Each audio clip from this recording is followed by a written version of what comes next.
Anatomía y fisiología del sistema linfático. Definiciones y funciones. El sistema linfático está constituido por una red de ganglios y vasos linfáticos que transportan la linfa y que discurren a través de determinados órganos, tejidos y de la médula ósea roja. Esta última contiene las células madre de las que se originan los linfocitos. El sistema linfático desempeña tres funciones principales: drenaje del líquido intersticial. Los vasos linfáticos drenan el líquido intersticial excesivo producido por los tejidos, aproximadamente el 10% del total del líquido intersticial. Transporte de lípidos alimentarios, proteínas y macromoléculas. Los vasos linfáticos transportan los lípidos y vitaminas liposolubles A, D, E y K que se absorben en el tubo digestivo. Facilitación de la respuesta inmunitaria. El tejido linfático inicia respuestas muy específicas dirigidas contra microorganismos o células anormales. Los linfocitos, con ayuda de los macrófagos, reconocen células extrañas, microbios, toxinas y células cancerosas y responden de dos formas principalmente. Los linfocitos T destruyen los invasores causando su lisis y con la liberación de sustancias citotóxicas que producen la muerte celular, mientras que los linfocitos B se diferencian en las células plasmáticas secretoras de anticuerpos, que son proteínas que se combinan con sustancias extrañas específicas y las destruyen. Todos los tejidos de nuestro cuerpo, con la excepción de los tejidos avasculares, el sistema nervioso central, la médula ósea roja o ciertas partes del bazo, tienen vías linfáticas que drenan el exceso de líquido directamente desde los espacios intersticiales. Introducción. El sistema linfático se origina en los capilares linfáticos que se encuentran en los espacios intersticiales donde convergen los capilares sanguíneos para formar vénulas, recogiendo el líquido intersticial drenado para posteriormente converger el resto de capilares linfáticos y formar vasos linfáticos más grandes, similares a las venas en su estructura, si bien de paredes más delgadas y con más válvulas. A intervalos variables en dichos vasos hay estructuras de tejido linfático, los ganglios linfáticos. Estructura del sistema linfático. Capilares linfáticos.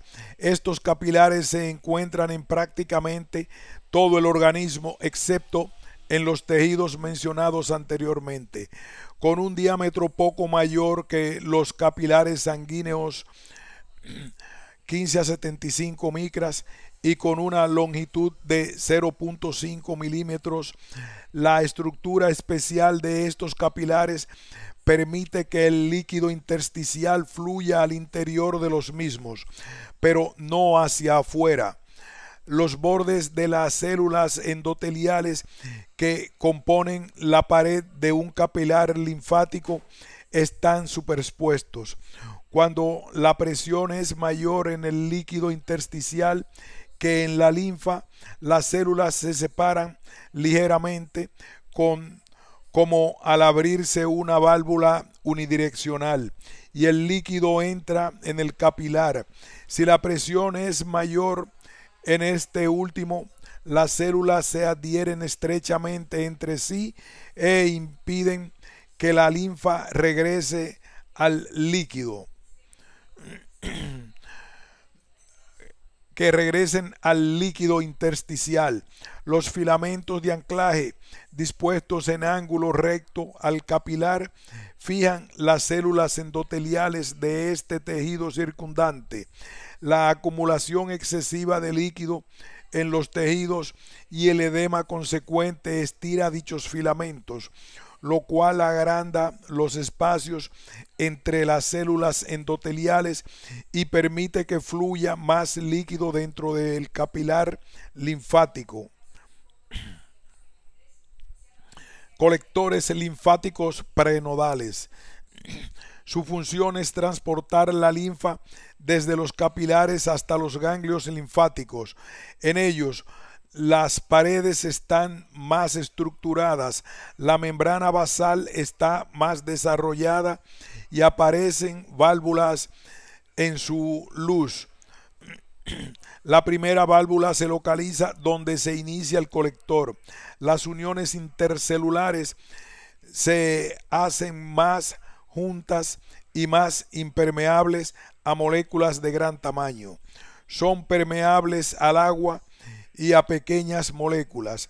En su pared se pueden distinguir tres capas diferentes. A. La íntima, formada por un endotelio, una membrana basal y una capa de tejido subendotelial. Presenta válvulas que están formadas por un repliegue del endotelio con un eje conjuntivo. Las válvulas son más numerosas y cercanas que las venosas. En los espacios intervasculares, los vasos linfáticos están más dilatados.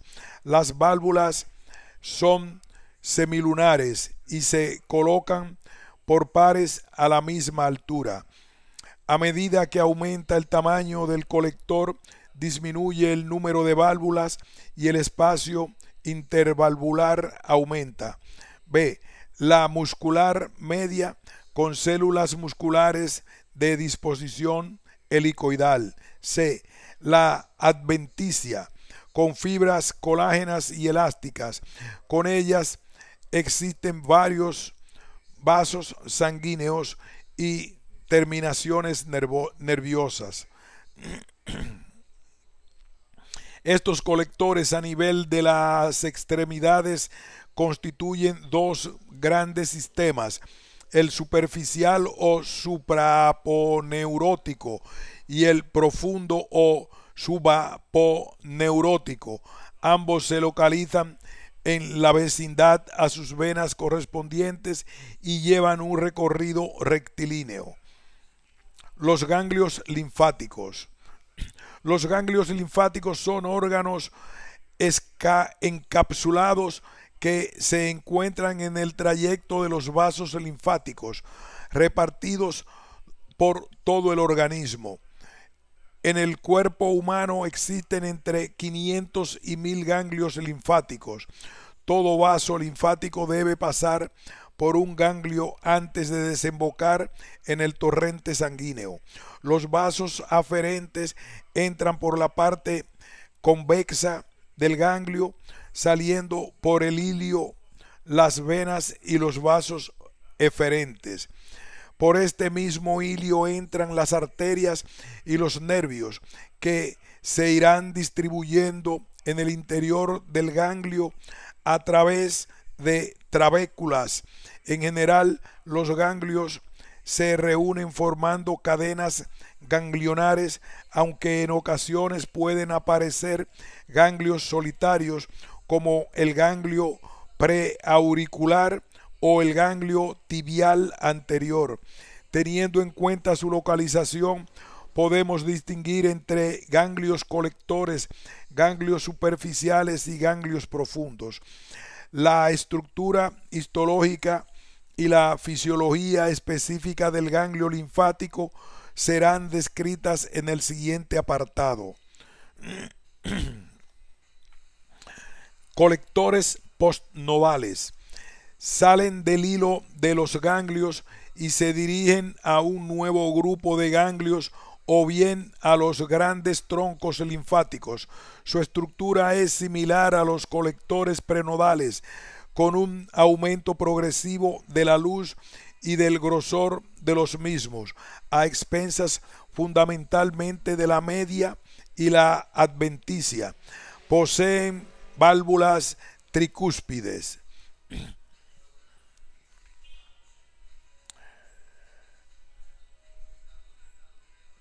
Variables relacionadas con la diseminación metastásica axiliar en el cáncer de mama, en el caso de ganglio centinela positivo, evaluación de modelos predictivos.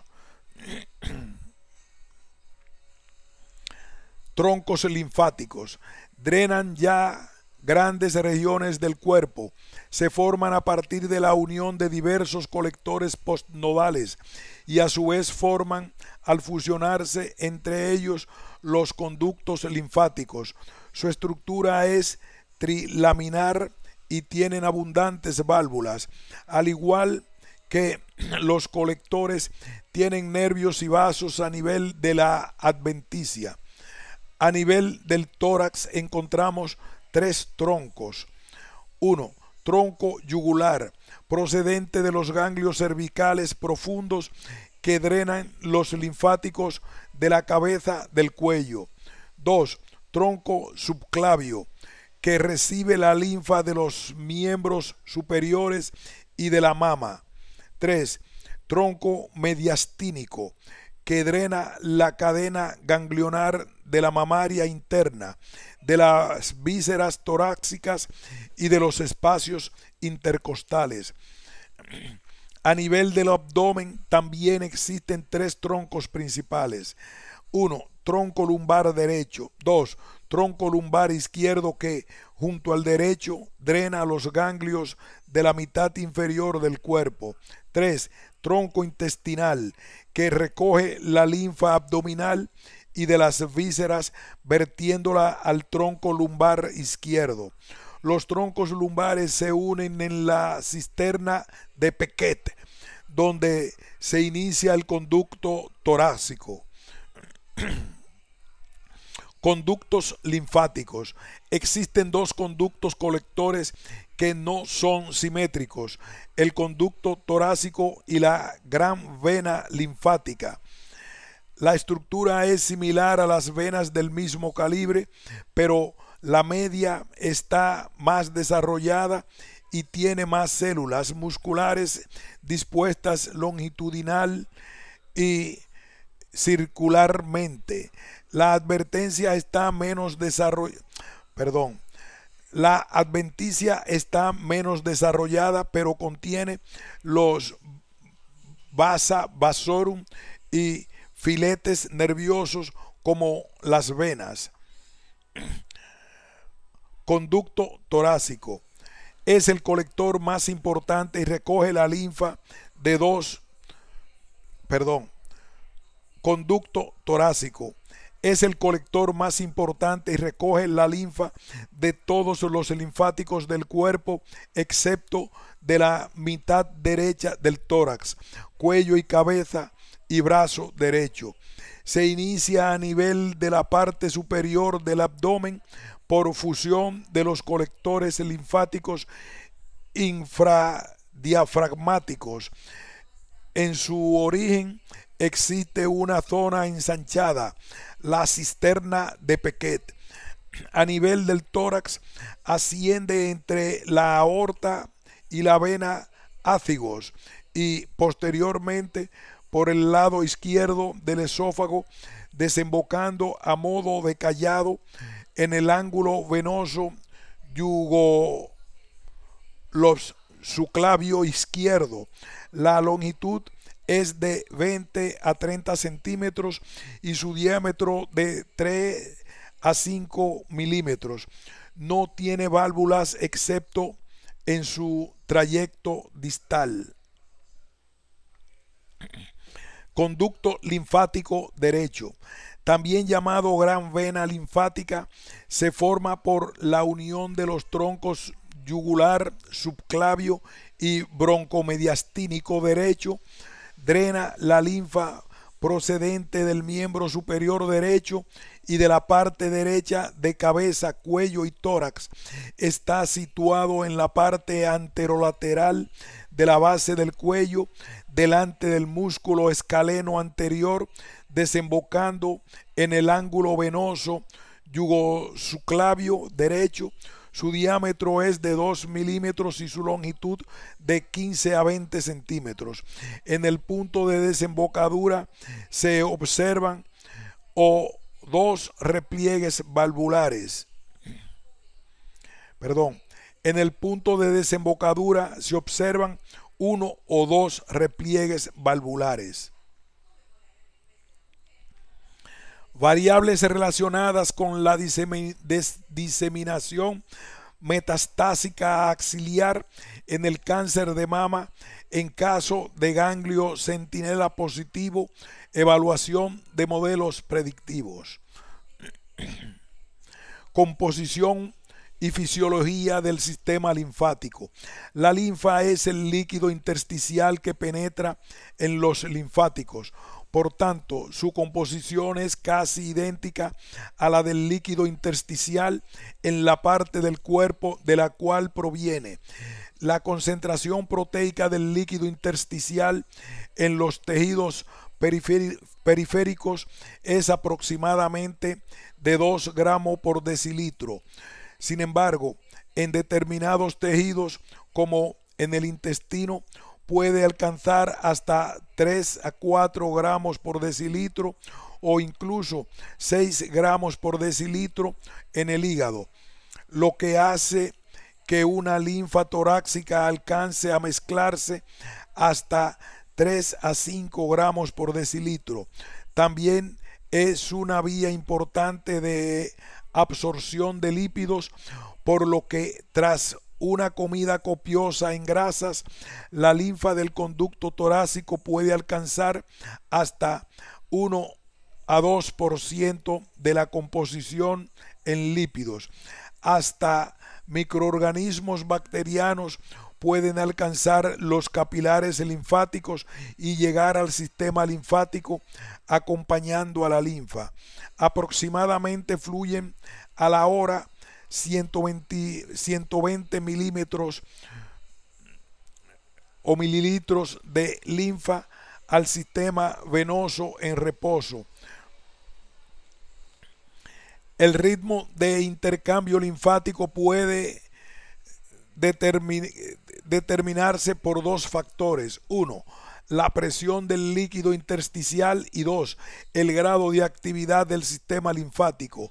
Los factores que aumentan la presión del líquido intersticial y por ende el flujo linfático son presión capilar elevada, presión coloidosmótica plasmática reducida, aumento de las proteínas del líquido intersticial y aumento de la permeabilidad de los capilares. Todos estos factores hacen que el equilibrio del intercambio de líquido en la membrana capilar favorezca su movimiento hacia el intersticio, con lo que aumenta el volumen de líquido intersticial.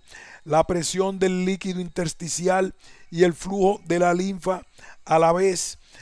En todos los conductos linfáticos existen válvulas que permiten el flujo linfático desde los capilares linfáticos hacia el linfático colector. En los linfáticos mayores hay válvulas cada pocos milímetros y en los pequeños aún están más próximas entre sí. Estudios cinematográficos de vasos linfáticos han demostrado que cada vez que un vaso linfático es distendido por líquido, el músculo liso de su pared se contrae automáticamente. Además, cada segmento del vaso linfático entre válvulas sucesivas funciona como una bomba automática separada. Por lo tanto, el llenado de un segmento hace que se contraiga y el líquido es impulsado a través de la válvula hacia el segmento linfático que sigue. En un vaso linfático grande, esta bomba linfática puede alcanzar presiones de hasta 25 o 50 de milímetros de mercurio si se bloquea el flujo de la salida del mismo. Además de la acción de bomba causada por la contracción intrínseca de las paredes de los vasos linfáticos, cualquier factor externo que comprima el vaso linfático también originará su bombeo. En el orden de importancia, los factores son contracción muscular, movimiento de las diversas partes del cuerpo, pulsaciones arteriales, compresión de los tejidos por objetos externos del cuerpo. Evidentemente, en el ejercicio, el flujo linfático aumentará.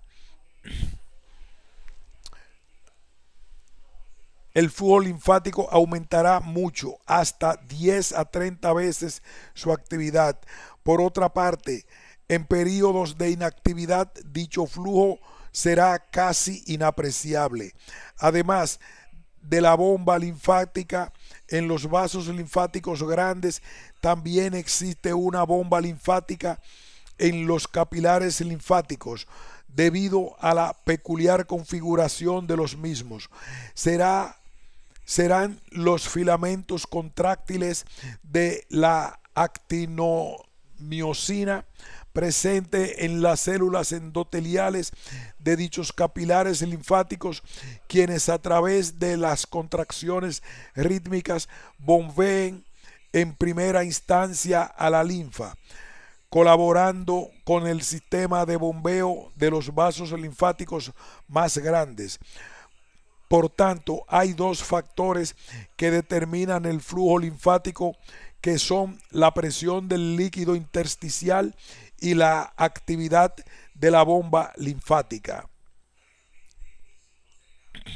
Anatomía y fisiología del ganglio linfático. Los ganglios linfáticos son pequeños órganos dispuestos en grupos o cadenas que se localizan en lugares donde los vasos linfáticos que drenan una región anatómica convergen y forman vasos linfáticos más grandes, como puedan ser el cuello, las axilas, la ingle y la región paraaórtica. Tienen principalmente dos funciones: actúan en medio de sus células fagocitarias como filtros inespecíficos para materia particulada, como son los microorganismos o el carbón, evitando que lleguen a la circulación general. Ofrecen un mecanismo por el que los linfocitos pueden interactuar con nuevos antígenos y con las células presentadoras de antígenos, CPA, en una interfase que se encuentra entre la linfa y la sangre. Tras el reconocimiento de un determinado antígeno por unos pocos linfocitos, los ganglios linfáticos facilitan la proliferación de las células activadas y la amplificación de las respuestas inmunitarias al formar clones de linfocitos. Introducción. Cuando están en reposo, miden apenas unos pocos milímetros, pero pueden experimentar un gran crecimiento ante las demandas funcionales. Existen tres grupos de células funcionales en el ganglio linfático. A. Las células linfoides, que son los linfocitos que todos los tipos.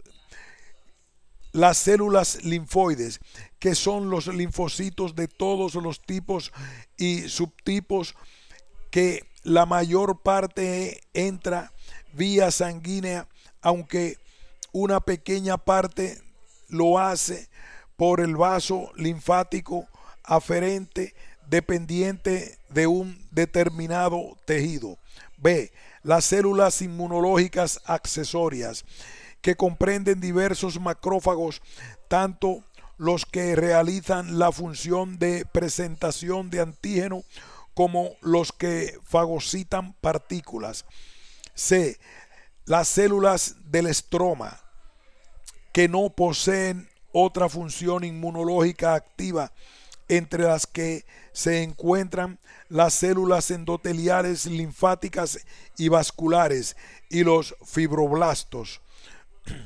El ganglio linfático es un órgano de morfología arriñonada con una cápsula fibrocolagenosa desde la cual se extienden trabéculas fibrosas hacia el interior del ganglio para formar un armazón de soporte. La superficie convexa de ganglio está penetrada por vasos linfáticos aferentes, mientras que en el hilio se encuentra el vaso linfático eferente que transporta la linfa hacia los vasos linfáticos colectores de mayor tamaño. A su vez, estos vasos linfáticos drenan en ganglios más proximales o en cadenas de ganglios antes de entrar en la sangre, ya sea a través del conducto torácico o del conducto linfático derecho.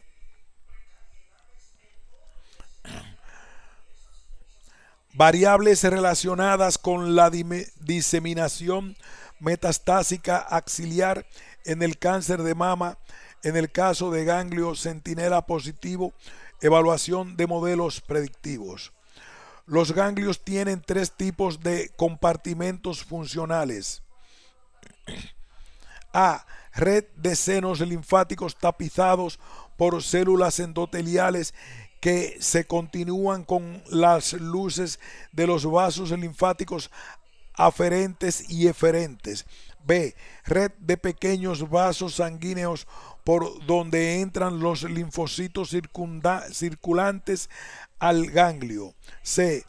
Un compartimiento parenquimatoso compuesto por corteza superficial, paracorteza y médula. La integridad estructural del ganglio linfático se basa en un armazón de fibras reticulares que está unido a las trabéculas fibrosas. Estas fibras son más densas en el compartimiento parenquimatoso, aunque algunas fibras atraviesan el compartimiento linfático, donde quedan completamente revestidas por células endoteliales. Los senos de los ganglios linfáticos transportan linfa por toda la estructura ganglionar. Los linfáticos aferentes drenan en un seno subcapsular principal que discurre alrededor de la periferia del ganglio linfático. Desde este seno, los senos corticales pasan hacia la médula, atravesando la masa de células corticales. Dentro de la médula, la característica dominante es una red de canales linfáticos interconectados que se denominan senos medulares, que convergen a nivel del vaso eferente linfático en el hilio. La irrigación sanguínea también proporciona las necesidades metabólicas del ganglio linfático. Una o más pequeñas arterias entran en el ganglio a través del hilio y después se dividen en la médula en ramas que acaban desembocando en una red capilar que corresponde a los folículos corticales y a la paracorteza. Dentro de la paracorteza, las vénulas postcapilares poseen un endotelio cúbico en el que existen receptores celulares especializados, receptores buscadores de linfocitos, quienes son reconocidos por los linfocitos circulantes, a los que facilitan el paso desde la sangre hacia el interior del ganglio linfático. Las vénulas postcapilares se suelen describir como vénulas con endotelio alto. Vea, los vasos, los vasos sanguíneos de la corteza superficial y de los cordones medulares no están especializados y no poseen y no parece que permitan la salida de linfocitos. Las pequeñas venas que drenan el ganglio salen también por el ilio. La corteza superficial del ganglio linfático contiene agregaciones esferoideas de linfocitos densamente teñidos, folículos o linfoides. La población de linfocitos de los folículos consta principalmente de linfocitos B, pero también hay otras poblaciones menos numerosas de células T helper, macrófagos y células accesorias. Las células B entran en el ganglio linfático a través de las vías de la paracorteza. En unas pocas horas, muchas han migrado a la corteza superficial. Si se activan, comienzan a proliferar y permanecen en el ganglio linfático durante un periodo largo como células de memoria o células plasmáticas. En cambio, las células no activadas vuelven a entrar en la circulación general en unas horas y lo hacen a través del linfático eferente. Los folículos primarios contienen principalmente células B intactas y algunas células de memoria. Por el contrario, los folículos secundarios contienen pocas células B intactas y en la periferia y células B activadas en sus centros germinales. Las células B activadas proliferan y maduran y por tanto producen una cantidad de células idénticas que reconocen el mismo antígeno. Las células B activadas del centro germinal colectivamente reciben el nombre de células centrales foliculares. La proliferación y diferenciación de las células plasmáticas secretoras de anticuerpos es el resultado, al parecer, de la interacción de células B y T en la paracorteza. Las células plasmáticas emigran después directamente a los cordones medulares, donde están convenientemente localizadas para segregar anticuerpos al linfático eferente. En la corteza superficial se encuentran diversas células inmunológicas accesorias. Dichas células derivan de la médula ósea y llegan al ganglio linfático por el linfático eferente. Las células accesorias de la corteza superficial están implicadas en el procesamiento del antígeno. Esto también es válido para las células accesorias de la paracorteza y de la médula.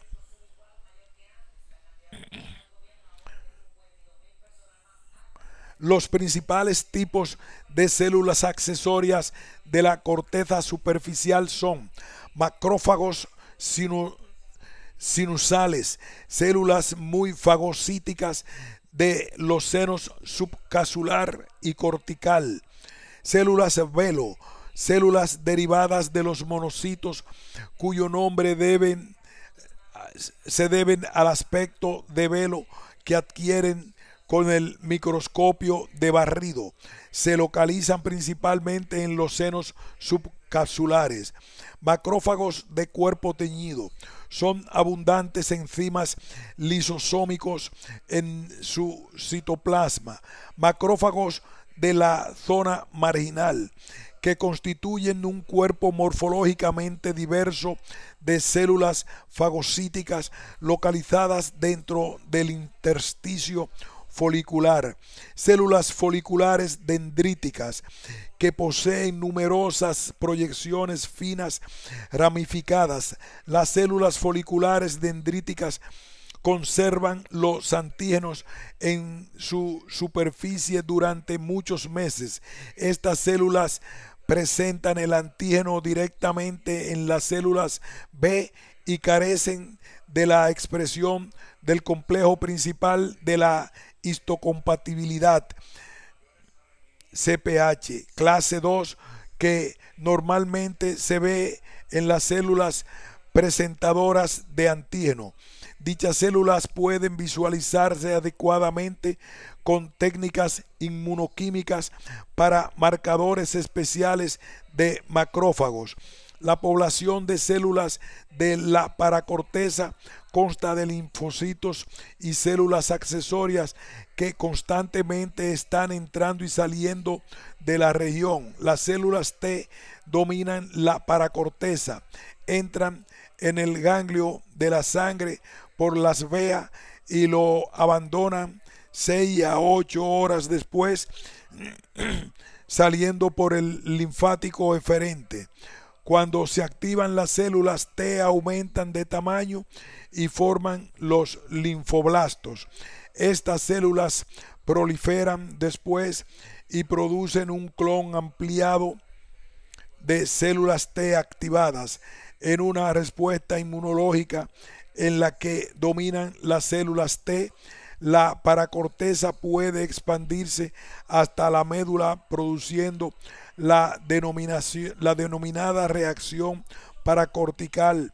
Las células T activadas se diseminan después por la circulación hasta llegar a la periferia donde se manifiesta la mayor parte de su actividad. Las células interdigitadas son prominentes en la paracorteza y son una forma de la CPA dendríticas, llamándose así por sus numerosas prolongaciones citoplásmicas. En la paracorteza también se encuentran macrófagos. Los citoplasmas suelen tener vesículas de lípidos y dendritos nucleares. La médula del ganglio linfático contiene principalmente cordones medulares ricos en células, senos medulares anchos que separan estos cordones medulares por donde la linfa se filtra desde la corteza hacia el ilio y también vasos sanguíneos en sus trabéculas de sostén. Las células más comunes de los cordones medulares son las células plasmáticas y sus precursoras. Las células plasmáticas sintetizan el anticuerpo, el cual es transportado desde el ganglio a la circulación general por medio de la linfa eferente. Además, algunas células plasmáticas maduras probablemente emigran desde el ganglio. Los macrófagos clásicos son el tipo de células accesoria principal de la médula. Se localizan en los senos y obtienen soporte de las fibras de reticulina que atraviesan la linfa, que drenan el interior de un ganglio linfático a través de los linfáticos eferentes. Entra primero en el seno subcasular y después se filtra a través del laberinto de sinusoides corticales para drenar en los senos medulares antes de salir del ganglio por los linfáticos eferentes. Probablemente se capte alguna materia en forma de partículas de la linfa y sea eliminada por la actividad fagocítica de las células endoteliales sin evocar la respuesta inmunitaria. Los antígenos son fagocitados y procesados por distintos tipos de CPA expuestos a la linfa. Después se transfieren por las extensiones citoplásmicas a lugares donde pueden ser encontrados por los linfocitos. Los linfocitos que entran en un ganglio linfático con la linfa aferente constituyen menos del 10% de todos los linfocitos que entran en el ganglio, excepto en el caso de los ganglios mesentéricos, donde pueden llegar a constituir hasta el 30%. El resto de linfocitos entra por las vénulas con endotelio alto. Los linfocitos activados pasan a través del endotelio del seno subcapular y entran en los centros germinales de los folículos corticales. Por lo tanto, para resumir las características fundamentales de los ganglios linfáticos, su función es permitir la interacción entre el antígeno y las células linfoides. Son el lugar principal para la expansión de las células linfoides durante la respuesta inmunitaria. Los folículos están compuestos por células B, células centrales foliculares. La paracorteza está compuesta por células T. La médula contiene células plasmáticas y macrófagos. La mayoría de los linfocitos entra en el ganglio desde vénulas con endotelio alto especializadas. En el endotelio procedente de los tejidos entra en el ganglio con la linfa que circula alrededor de una serie de senos. Hasta aquí esta parte de este ensayo relacionado con el sistema linfático y su actividad patológica.